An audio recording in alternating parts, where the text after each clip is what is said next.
This is Deaf to False Music again. It's been a while, I know. It's been about 10 days since my last review, and I have perfectly good reasons for that. This webcam sucks. This webcam sucks. I've tried uploading a Thick Freakness video about, I have no idea how many times. It must have been at least 5 or 6 times trying to do this goddamn video. And it for some reason it would like start fucking up, and the sound and the time would not sync right. So I'm doing a test run of basically this video. So the Thick Freakness video will be up very soon. Also had a lot of interesting things happen in the last few days. I've been, kind of busy with classes, and I've been practicing with this band to go on a cruise ship to the Caribbeans, starting February. As I said, I'll hopefully try to get as many reviews as I can for that.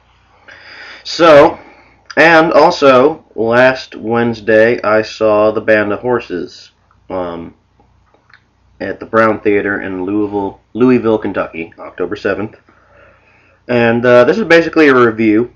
This is my first ever live concert review. Before I get started, I want to say I've been to tons of shows. I've been to about 30 shows, and this is my 31st. I actually have a list of what shows I've been to. And this is the 31st show. My next review will be My Morning Jacket at the KFC Yum Center in Louisville, Kentucky. So that should be I'm really excited about that. So, Band of Horses at the Brown Theater. This was a good show. This was a really good show. They were very energetic, but I'll talk about what led up to the show. I went with my girlfriend, one of her friends, Mackenzie, and my best friend Gary, who was in this band with me called Lakiji Sunrise. Check it out. Woo! And it's a 2-hour drive up there. It didn't feel that long. 2-hour drive. We parked right next to the Brown Theater. I think in like a little street next to it. Stopped at this pub. Got a good sandwich and a couple of beers. There was these really drunk kind of sports fans guys next to us.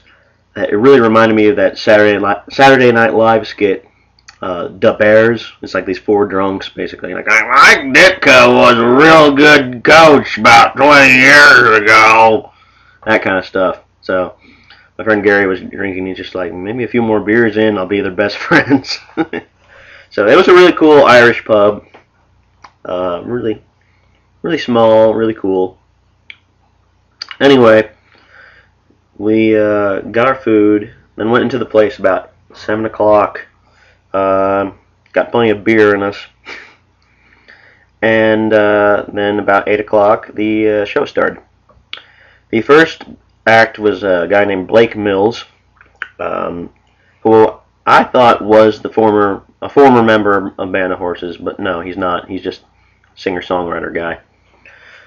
But the Band of Horses invited him to do some songs, and he was really just kind of really cool, kind of laid back, Jeff Tweedy, kind of folk rock kind of stuff, kind of indie. The first song he did was a Lucinda Williams song called "I Just Wanted to See You So Bad," and that was actually the best song he did that night. It was cool, but after like 25 minutes of it, I was getting kind of tired of just this one dude on a guitar. Ryan Monroe of the Band of Horses came out and played keyboards, and they did this really atmospheric, dreamy song, which kind of lulled me to sleep, to be perfectly honest. But then Ben Bridwell, the singer of Band of Horses, came out, and they harmonized on some song. And then he closed with some cover. I forget what it was, though. If somebody was at that show and they know what it was, then please let me know. Anyway, the next band was called Brad. I don't know if you're familiar with them. It is a band consisting of Stone Gossard from Pearl Jam, the guitarist, the rhythm guitarist, and Sean Smith, and he's kind of like a soul singer. They were atrocious. They were horrible. Stone was really into it. It was kind of like a Pearl Jam cover band in a way. It sounded like at any minute Eddie Vedder was going to come in and just save the day, but no, it was just like these really limp Pearl Jam riffs sung by this guy who really wanted to sound like a deep black man. He had this voice the entire night like, you couldn't understand a goddamn word he was saying. And Stone was kind of rocking, but like the bassist and the drummer were just lagging. The bassist looked like he was stuck with four notes, and the drummer did not do a fill at all the entire night. And he was really slow, and it was just slow, depressing grunge soul music. It was really just, I was bored by it. So anyway, at that point I was getting even drunker, and I was just like, bring on Band of Horses, goddammit. You know, I was getting really kind of annoyed at the opening acts. Now, Blake Mills wasn't bad, but you know, his set kind of ran a little too long. Anyway, Band of Horses takes the stage. The crowd goes crazy. We all stand up, applaud, whatever. And they go into For Annabelle. That's it. And it's kind of, you think that'd be a weird opener because, you know, it's kind of a slow, folky song, but actually they revamped it. It's kind of like this kind of Neil Young country rock thing. And yeah, they rocked. It was plain and simple. Ben Bridwell has got an incredible voice, and I cannot believe he can sing that high and run around on stage and just be so energetic for 2 hours. You know, he's just the peak of his voice. That night was his range was just incredible. And they had Blake Mills come out and play guitar on a few songs, and I think he played a few pretty nifty guitar solos. Two of the best moments of the whole show. They played Mary's Song, which is off Cease to Begin. Very lovely song. But they revamped it, and it kind of rocks a little more. And, you know, it's a great song. And then Tyler Ramsey, one of the guitarists, played this incredible pedal steel guitar solo. And there's another song, I don't remember what it was, but Ryan Monroe went on guitar for one song, and he was making like just these crazy like Hendrix guitar noises. It was really, really cool. And they also had their guitar tech, I believe, come out and play acoustic guitar. So there was like up to 4 guitars being played that night. It was a real massive, big sound. And they played a good chunk from every album. I think there was like 7 songs from Everything All the Time, and then like 6 from Cease to Begin, and then like 7 or 8 from Infinite Arms. It was a pretty big show. Not a whole lot of jamming, pretty straightforward, but at the same time, it was like a more amped version of their albums. So that was cool.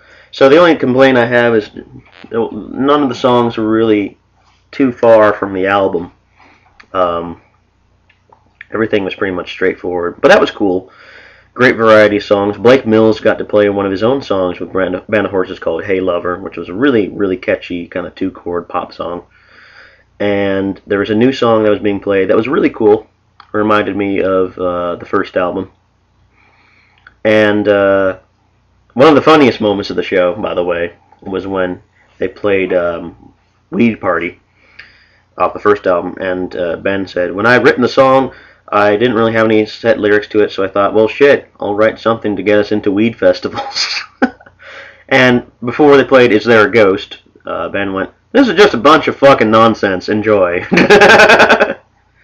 And one of the really cute moments was when they encored with Evening Kitchen off the new album, the song that Tyler Ramsey sings, and just Ben and Tyler together, and halfway into the song, this drunk chick yells out, I love you! And the other chick goes, it's not me! So everybody got a chuckle out of that. And then the final song of the night was a CeeLo cover. CeeLo Green from Gnarls Barkley. He's got a solo album coming out pretty soon. They did a cover of the song Georgia. Badass song. badass cover, and just a badass night. It was really, really fun show. So this has been my long-winded review of Band of Horses. Really fun show. Go check them out. Infinite Arms is out. Really fantastic record. And go support live music.